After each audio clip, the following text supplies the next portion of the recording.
Abrimos a edição de hoje do Show do Motor com o novo carro de Gabriel Bortoleto na Fórmula 1. A Audi apresentou oficialmente o R26, o carro que marca a entrada definitiva da montadora alemã na Fórmula 1 a partir da temporada 2026.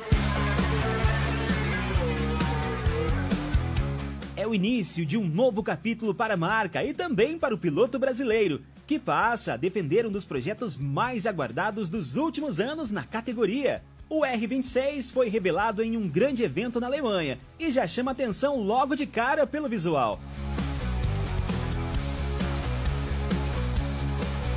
O tradicional tom prateado domina o carro, acompanhado de detalhes em preto e vermelho, remetendo à identidade histórica da Audi nas pistas e às clássicas flechas de prata do automobilismo mundial.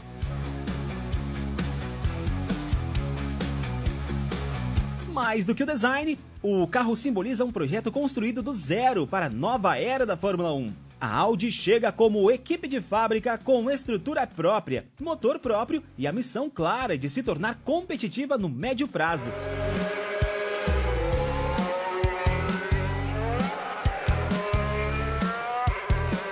O R26 nasce dentro do novo regulamento técnico da categoria, que promete mudanças importantes tanto na aerodinâmica quanto nas unidades de potência.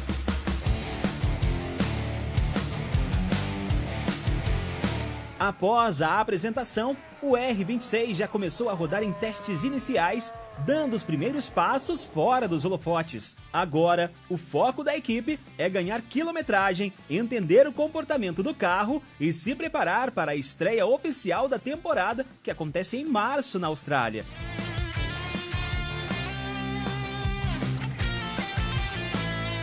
E junto com o carro novo, vem também um visual novo do piloto brasileiro.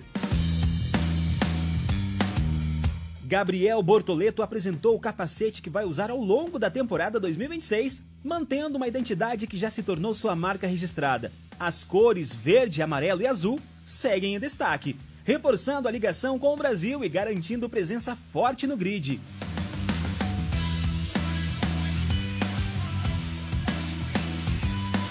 O capacete ganhou linhas mais modernas e detalhes renovados, mas sem abrir mão da tradição. Em um esporte onde a imagem também conta muito, Bortoleto chega com um visual que conversa bem com o carro e com a nova fase da sua carreira na Fórmula 1.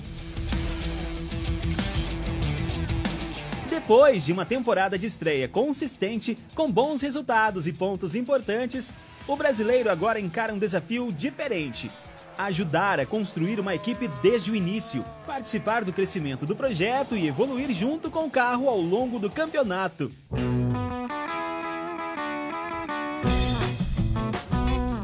E para entender o tamanho desse momento, é preciso olhar um pouco para trás. A Audi tem uma relação longa e vitoriosa com o automobilismo.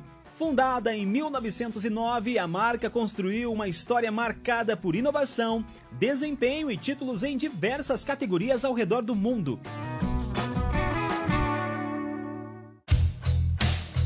Dos ralis às provas de endurance, passando pelo DTM e pela Fórmula E, a Audi sempre usou as pistas como laboratório de tecnologia. Antes mesmo da Fórmula 1 existir como campeonato mundial, a Audi já competia em grandes prêmios europeus, com carros lendários e resultados expressivos. Apesar disso, a Fórmula 1 moderna sempre foi tratada como um desafio a ser encarado no momento certo. E esse momento chegou agora. A entrada oficial na Fórmula 1 representa um passo estratégico para a marca, que vê na categoria o maior palco do automobilismo mundial. É ali que tecnologia, performance e visibilidade se encontram. E é exatamente esse ambiente que a Audi busca ocupar. Com a compra da estrutura da Sauber e o desenvolvimento de um projeto próprio, a Audi deixa claro que não entrou na Fórmula 1 apenas para participar. A meta é crescer, evoluir e, com o tempo, brigar entre as grandes. Agora, com o R26 apresentado, o capacete definido e a temporada prestes a começar, a expectativa gira em torno do desempenho desse novo conjunto na pista.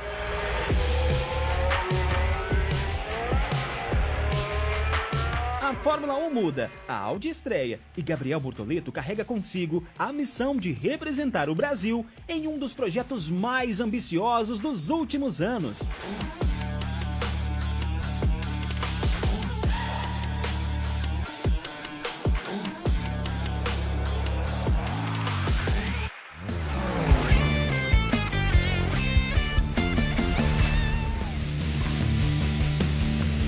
E para você que ama o mundo dos carros, agora vamos falar sobre híbridos plug-in, uma das tecnologias mais comentadas no setor automotivo. Um híbrido plug-in é um carro que combina motor a combustão e motor elétrico e que pode ser carregado em uma tomada, assim como um carro 100% elétrico. Diferente dos híbridos tradicionais, que só usam a energia gerada pelo próprio motor ou pela frenagem, o híbrido plug-in permite rodar alguns quilômetros apenas com eletricidade, reduzindo o consumo de combustível e emissão de poluentes. Para resumir, o híbrido tradicional depende principalmente do motor a combustão, usando o elétrico como apoio. Já o híbrido plug-in permite carregar a bateria na tomada e andar alguns quilômetros sem gasolina. E o 100% elétrico não tem motor a combustão, funcionando apenas com baterias, precisando de recarga para continuar rodando.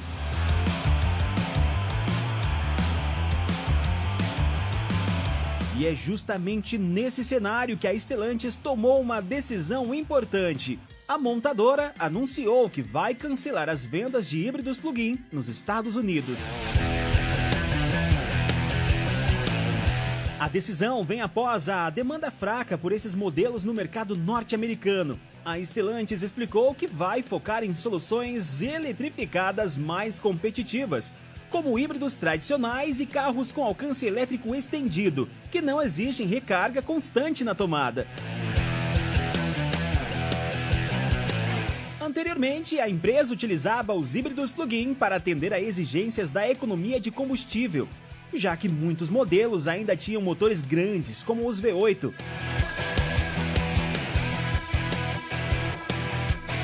Mas os híbridos tradicionais se mostraram mais populares e a estratégia da Stellantis agora é investir em tecnologias mais práticas para os consumidores.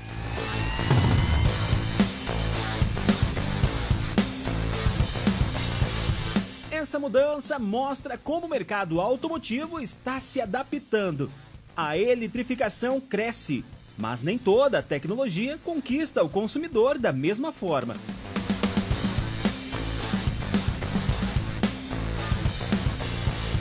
Os híbridos plug-in têm vantagens, mas nos Estados Unidos a preferência acabou sendo por alternativas mais simples e eficientes. No final, a mensagem é clara.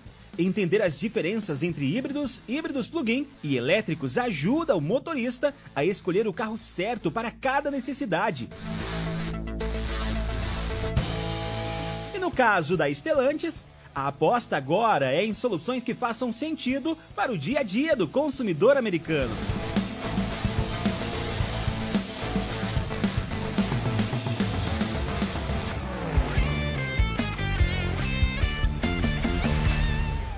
Vamos lá, cuidado que tem um degrau aqui na frente, tá?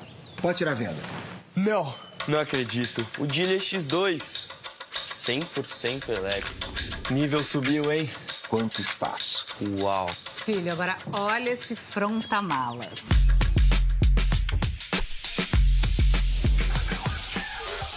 Vocês vão ver, o elétrico é uma super economia. E é muito silencioso.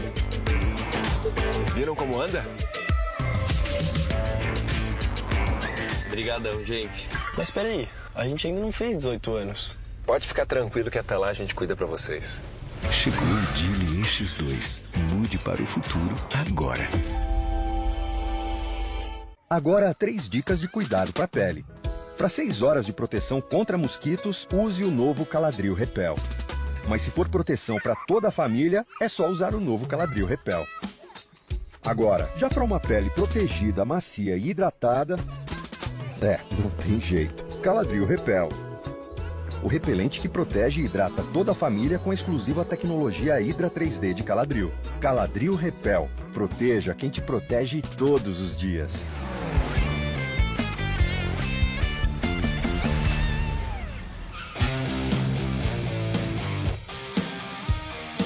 Nós estamos de volta. E agora você vai conferir uma entrevista exclusiva com um dos maiores nomes do automobilismo brasileiro, o multicampeão Cacá Bueno, que bateu um papo com Arthur Magalhães e falou sobre sua carreira, conquistas e bastidores das pistas.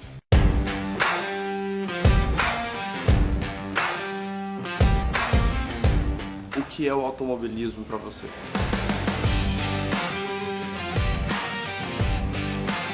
Cara, a minha esposa vai ficar brava, eu falei que é verdadeira paixão, mas assim, é uma das minhas paixões.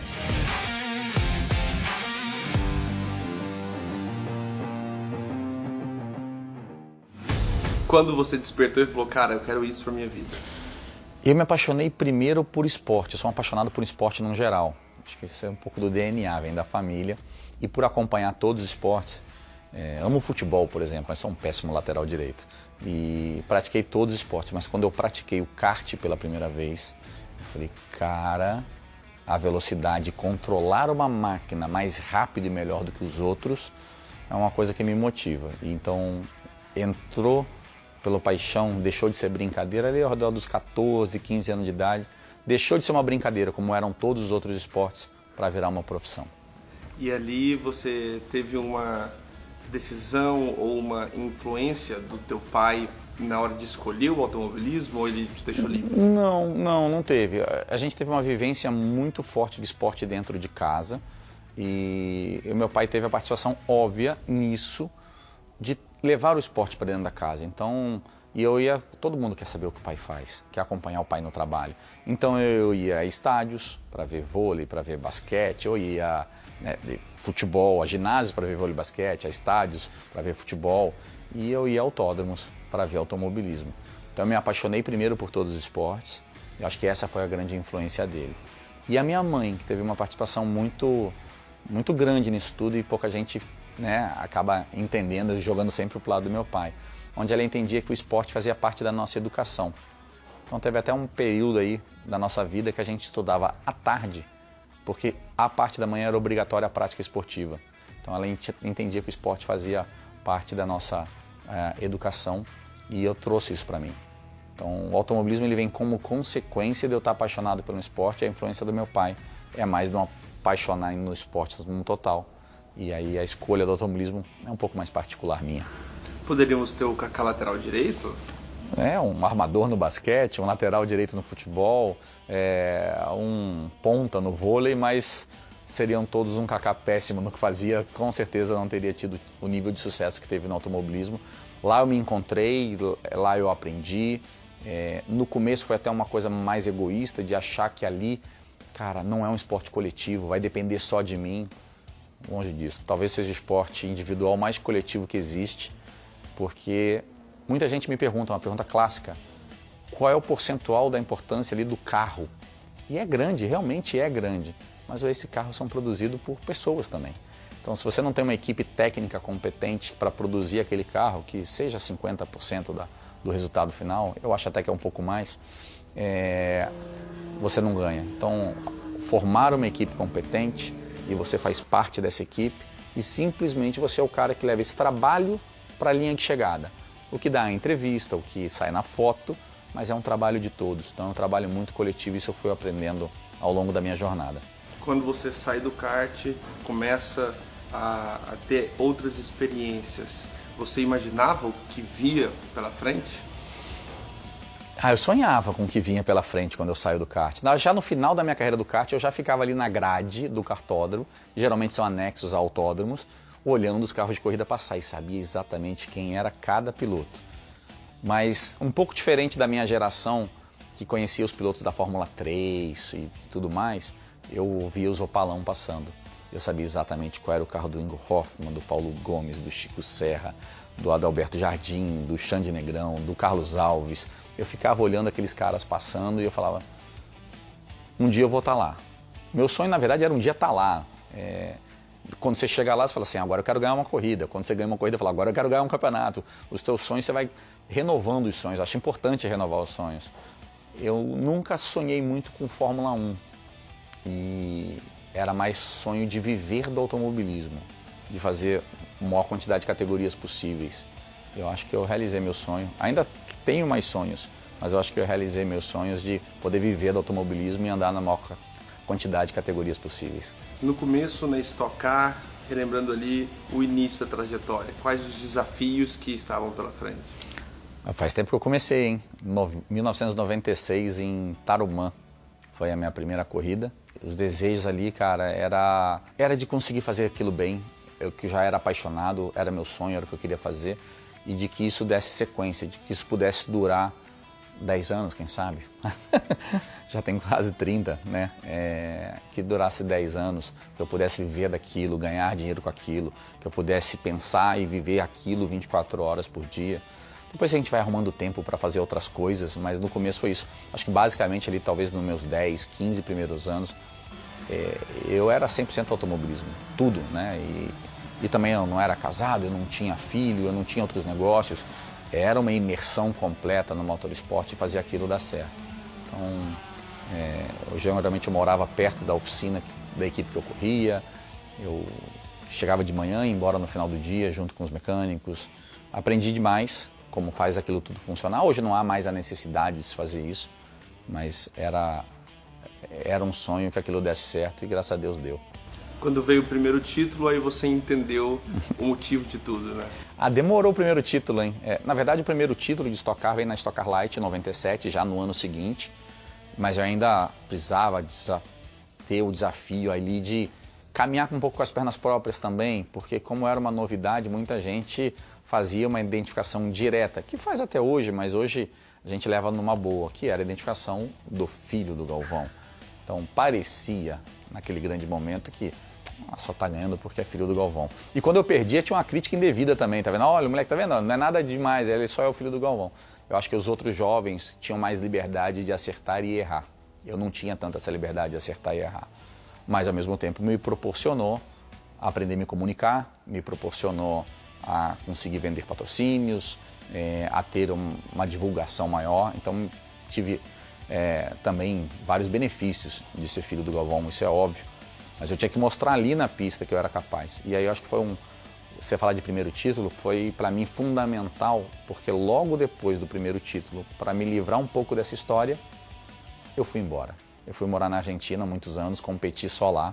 Então eu fiquei 4 anos morando na Argentina, competindo lá e tendo um desafio, né? Como pergunto para você de casa, quem é o narrador esportivo da Argentina? A gente não sabe. E lá na Argentina, eles não sabiam quem era o Galvão. Então lá eu tinha que ser ainda um desafio maior, pois eu era um estrangeiro competindo em campeonatos argentinos.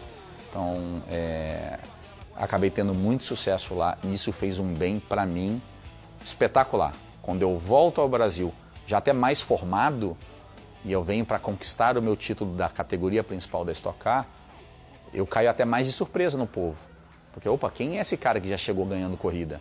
E aí eu tive uma identificação muito grande com ser filho do Galvão no começo, porque era novidade. Cara, o filho do Galvão tá ganhando, o filho do Galvão tá sendo campeão. Mas já não me incomodava mais, porque eu já tinha feito a minha escola fora do país e eu falei, cara, é por mim. Fiquei 4 anos num lugar que ninguém me conhecia e venci. Então agora, ao longo do tempo, a gente desassocia essas duas imagens e tudo bem. Você é apaixonado pela Argentina, tem saudade? Eu tenho saudades, eu tenho amigos lá até hoje, é um lugar que eu gosto muito. A rivalidade Brasil-Argentina é mais no futebol, vamos deixar isso só no futebol. A gente adora passar férias lá, os argentinos adoram passar férias aqui, a gente tem muita coisa em comum. Foi fundamental eu aprender a falar um espanhol como eles e fluente, e para deixar de ser o gringo lá. E, cara, se a gente trouxer para o futebol também, que a galera gosta, quase todo time brasileiro tem um jogador argentino que já foi ídolo em algum momento do seu time. A gente larga a mão disso de ser estrangeiro se a gente faz bem o nosso trabalho. Eu acho que eu fiz bem meu trabalho lá e o pessoal parou de pensar que eu era um brasileiro, era um piloto mais. Você sente que o público argentino ele é mais quente com o automobilismo que o público brasileiro? Muito mais. O automobilismo brasileiro é um pouco mais corporativo, ele é um pouco mais VIP. Os camarotes ficam lotados, as pessoas querem estar bem servidas, eles vão com suas famílias, curtir um final de semana. Às vezes torcem para um piloto ou outro, mas é mais o evento. O público argentino ele vai mais com os amigos, mais popular, mais na arquibancada, mais com bandeirão, fogos e bumbo. Parece um pouco mais o ambiente do futebol brasileiro. São torcedores de alguma marca, alguma equipe ou algum piloto, muito torcedores, então vão com a camisa dos seus pilotos ou das equipes favoritas, vão lá para torcer por alguém, independente se ele está ganhando ou não. Então, é diferente. A TV aberta, ela tem a sua importância para esse caminhar do automobilismo dentro da popularização da categoria como um todo, dentro de um país tão grande como o Brasil, que já tem o futebol como principal esporte, tem um braço forte também no vôlei, mas o automobilismo, principalmente na época do Ayrton Senna, foi um esporte principal, depois dele deu uma decaída, mas está retornando. A TV aberta no automobilismo é mais um reflexo do que tem acontecido nos últimos anos. Está mais popular, está popularizando tudo isso. Então a gente já tinha os autódromos lotados, qualquer evento. Se você vai tentar comprar o ingresso da Fórmula 1 hoje no final do ano, agora já é para o final do ano, no ano que vem, já não tem mais. Se você for em qualquer corrida da NASCAR Brasil, da Stock Car ou qualquer outro evento brasileiro, é difícil de arrumar ingresso. Já estão todos lotados. Ou seja, ele já ali no seu nicho, que não é um nicho pequeno. Eu falo que o automobilismo não é um esporte de nicho, porque é um nicho tão grande que ele deixou de ser nicho. Mas agora o reflexo é parar mais na TV aberta. Então, tem TVs abertas aí disputando categorias, pegando uma da TV da outra, programas novos de automobilismo surgindo, porque a TV aberta fala com todo mundo, fala com mais gente. Então a gente não está mais restrito só às redes sociais ou aos canais mais a cabo ou de streaming. A TV aberta está participando desse bolo agora. Acho que é mais um reflexo de como cresceu o automobilismo nos últimos anos. Voltando para a sua carreira, quando você retorna para o Brasil, muitos títulos. Qual que mais te marcou? Eu acho difícil escolher só um título, tá, como o mais marcante.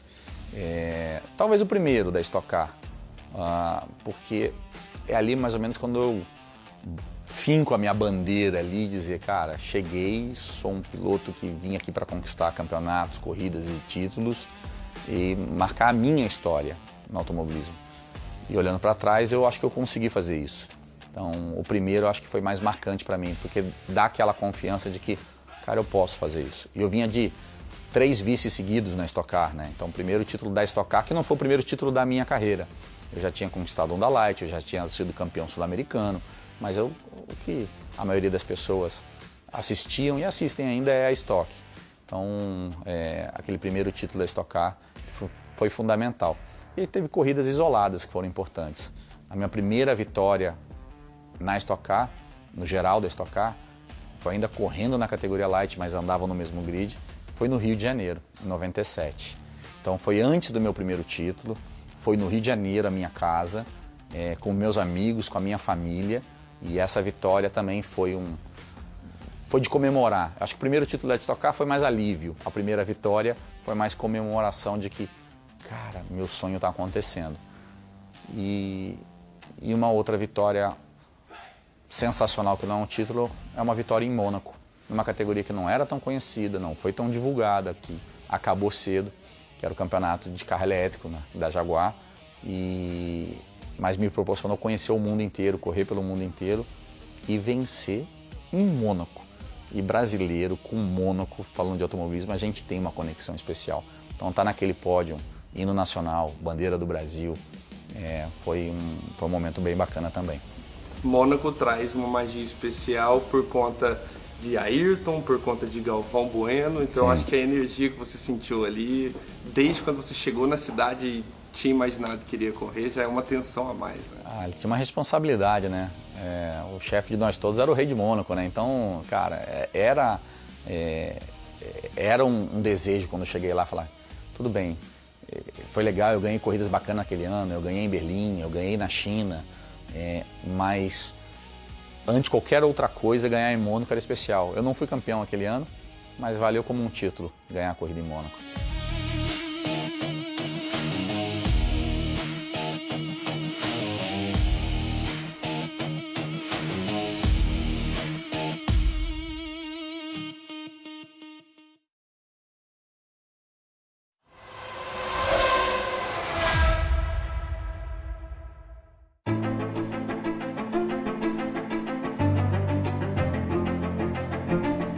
Felipe Massa, um dos grandes ícones do automobilismo brasileiro. Sua trajetória simboliza garra, superação e paixão pelas pistas.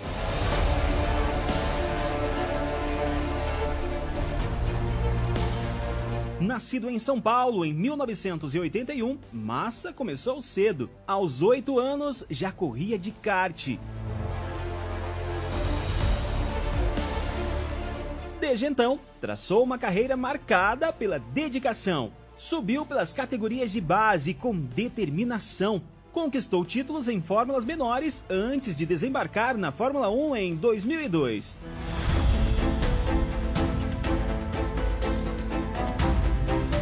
Felipe passou por diversas equipes ao longo de sua carreira na Fórmula 1, mas foi na Ferrari onde viveu seus momentos mais memoráveis. Em 2008, lutou até a última volta pelo título mundial. Perdeu por apenas 1 ponto para Lewis Hamilton, fazendo dessa uma das corridas mais dramáticas da história da Fórmula 1.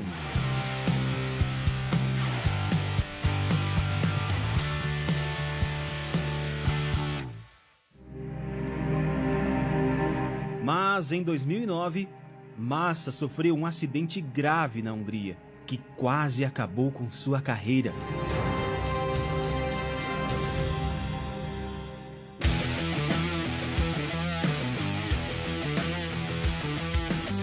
Mas ele voltou mais forte, mostrando resiliência e caráter. Ao longo de sua história na Fórmula 1, ele conquistou 11 vitórias, dezenas de pódios, e conquistou a admiração do público por sua lealdade à escuderia italiana. Depois de deixar a Fórmula 1, Felipe Massa continuou ativo. Disputou corridas de endurance como na Stock Car. E se envolveu em projetos sociais. Fora das pistas, também exerce papel de mentor e embaixador do esporte.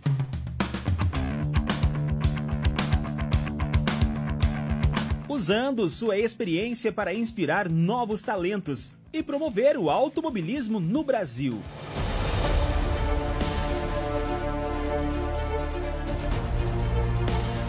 Felipe Massa, uma lenda da velocidade que acelerou com o coração. Enfrentou desafios e provou que a paixão por vencer vai além das largadas.